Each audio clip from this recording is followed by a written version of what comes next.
فوز ثمين ضد اتحاد بن قردين. اكيد اتحاد بن قردين اللي ضمن بصفه رسميه البقاء مع الديناصور المنقذ سفيان الحيدوسي. الحقيقه الخبره نتاع السنين كل ما يمشي الفريق يوظفها كما يلزم، يفهم مليح زاد في الكواليس تاع الكره زاد تبارك الله عليه. الله خير بعد خبرة سنوات خدم مع برشا، خبير بالكرة التونسية. اي خبير. مستقبل سليمان فوز ثمين جدا. ملعب راهو صعيب برشا. انت تعرف ملعب بن قردين عبارة تلعب في مباراة نهائي كاس او تلعب في مباراة ديما يلعبوا يحبوا الفريق يقدم اللي عليهم الكل. سليمان وامان الله مجهد ياسين الكاسح اللي عداو مباراة كبيرة الحقيقة.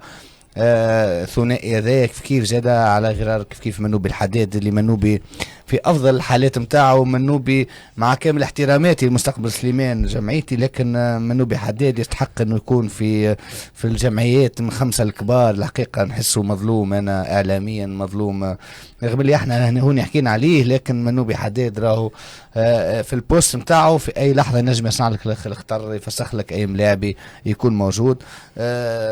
فوز ثمين في انتظار انه النتائج تتبع مستقبل سليمان، خاطر مصيرها مش يكون بيديها تفوز حتى في مباريات كل، لكن تقعد تنتظر. واذا كان ما فزتش في مبارياتك الكل فما بعديك ملف باهي كتحضروا ودوسيات باهيني تمشي تقصد ربي للكاس، ومن بعديك اللي غلط يخلص واللي ظلم الفريق هذا يخلص. وفما لجنه قانونيه باش تخدم على روحها في الصيف وقت العباد شحوم بحر.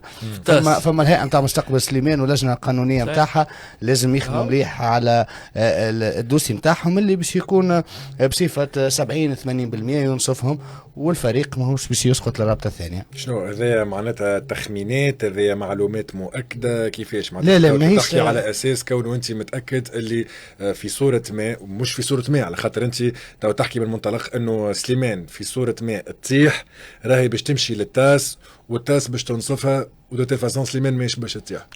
انا قلت لك بنسبه 80% ماهيش باش تسقط للرابطه الثانيه، وقلت لك حتى كنت تدخل في الكونجي نتاع الصيف بشير تنعلمك وقتها كل شيء ماش كونجي في الصيف قاعدين مع بعضنا هنا حتى على 31 جويي تاكل شيء يكون موجود. لكن راهو بالنسبه لمستقبل سليمان حقها موجود، باش تلعب كوارتها الكل، وهذا حق مشروع بالنسبه لها.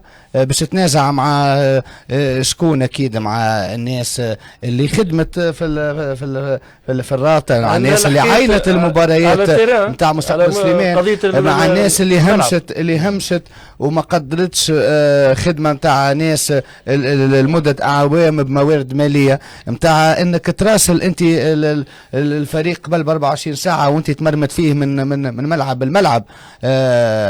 بريسك لعبت هي تستضيف ولعبت في اغلب المباريات اللي موجوده في الجمهوريه التونسيه. بعديك خويا الناس اللي اعلى هرم في القضاء بالنسبه في القضاء الرياضي اكيد هو اللي باش يعطي كلمته. وطبعا بعديك انا نشوفوا كلام سكون اللي باش يمشي، واسكو المسؤولين اللي تويكا موجودين في الجامعه التونسيه وفي الرابطه عندهم الخبره الكافيه باش انهم ما يتيحوش في بياج، لكن للاسف هما طاحوا فيه. والحمد لله حاجه باهيه بالنسبه لمستقبل سليمان باش تلقى كيفاش تدافع على روحها ومحامينها كيفاش يخدموا على روحها.